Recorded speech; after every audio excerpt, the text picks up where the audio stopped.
2 లక్షల పెట్టుబడి, unlimited growth. Ecoblue AdBlue franchise. Smart investment, great returns.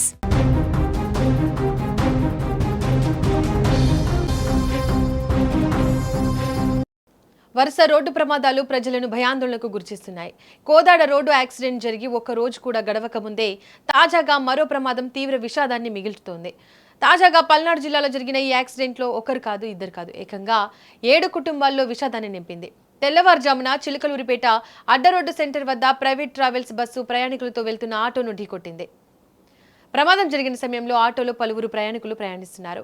Bus ఢీకొన్న వెంటనే అక్కడ పరిస్థితి ఒక్కసారిగా విషాదకరంగా మారింది.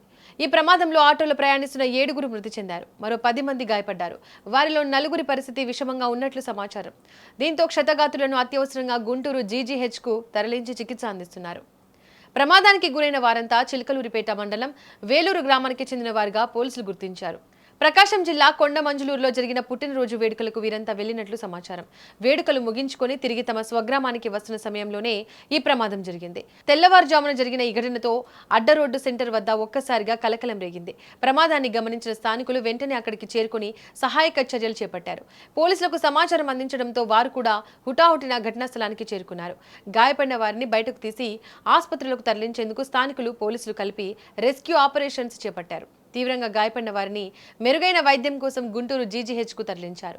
ఘటనా స్థలంలో పరిస్థితిని అదుపులోకి తీసుకున్న పోలీసులు ప్రమాదానికి సంబంధించిన వివరాలను సేకరించారు. ఈ ప్రమాదంలో మృతులను బొంతబాబు, మన్నెమ్మ, సంపూర్ణమ్మ, లక్ష్మి, గంగమ్మ, మరియమ్మగా గుర్తించినట్లు సమాచారం. మరో మృతుడి వివరాలు కూడా గుర్తించాల్సి ఉంది. ఒకే గ్రామానికి చెందిన పలువురు ప్రమాదంలో ప్రాణాలు కోల్పోవడంతో వేలూరు గ్రామంలో విషాద ఛాయలు అలుముకున్నాయి. కుటుంబ సభ్యులు, బంధువులు కన్నీరు మున్నీరుగా విలిపిస్తున్నారు. పండుగల జరిగిన బర్త్డే వేడుకలకు వెళ్లి తిరిగి వస్తున్న సమయంలో ఇలాంటి విషాదం చోటు చేసుకోవడంతో స్థానికులు తీవ్ర దిగ్భ్రాంతికి గురయ్యారు. గాయపడిన వారి కుటుంబ సభ్యులు ఆసుపత్రిలోకి చేరుకుని పరిస్థితిని తెలుసుకునే ప్రయత్నం చేస్తున్నారు. ప్రస్తుతం చికిత్స పొందుతున్న వారిలో 4గురి పరిస్థితి విషమంగా ఉన్నట్లు సమాచారం ఉండడంతో వారి కుటుంబాల్లో ఆందోళన నెలకొంది. వైద్యులు క్షతగాత్రులకు అత్యవసర చికిత్స అందిస్తున్నారు. మరోవైపు ఈ ఘటనపై పోలీసులు కేసు నమోదు చేసి దర్యాప్తు ప్రారంభించారు. ప్రమాదానికి అసలు కారణమేంటి, బస్సు వేగం ఎంత ఉంది, డ్రైవర్ నిర్లక్ష్యం కారణమా లేదా మరేదైనా కారణం ఉందా అనే కోణాల్లో పోలీసులు విచారణ చేస్తున్నారు. ప్రమాదానికి ముందు వాహనాల పరిస్థితి, డ్రైవర్ నియంత్రణ, రహదారి పరిస్థితులు తదితర అంశాలను పరిశీలిస్తున్నారు. ప్రమాదం జరిగిన ప్రాంతంలో అవసరమైన ఆధారాలను సేకరిస్తున్నారు. ఈ ఘటన మరోసారి రోడ్డు సేఫ్టీపై ఆందోళన కలిగిస్తోంది. తెల్లవారుజామున ప్రయాణించే ప్రయాణికులు మరింత అప్రమత్తంగా ఉండాల్సిన అవసరాన్ని ఈ ప్రమాదం గుర్తు చేస్తోంది.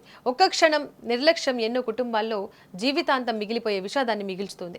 ప్రమాదానికి సంబంధించిన పూర్తి కారణాలు పోలీసుల దర్యాప్తు పూర్తయిన తర్వాతే తెలియాల్సి ఉంది. ప్రస్తుతానికి 7గురి మృతి, 10 మంది గాయాలతో ఈ ఘటన పల్నాడు జిల్లాలో తీవ్ర విషాదాన్ని మిగిల్చింది. ఈ కటింగ్ ఉంది కదా, అది వచ్చాడు కటింగ్ సరిపోతుంది అని కరెక్ట్ బండి ముందు వచ్చి కటింగ్ ఆడ అవుతుంది. నేను పూర్తి బ్రేక్ కొట్టా, దూరం పోతా అనుకోవాలా, కరెక్ట్ ముందుకు వచ్చాడు, ముందుకు వచ్చి బ్రేక్ కొట్టాడు. ఎంతమంది ఉన్నారు అందులో? మా బండి అందులో చూడాలి అసలు.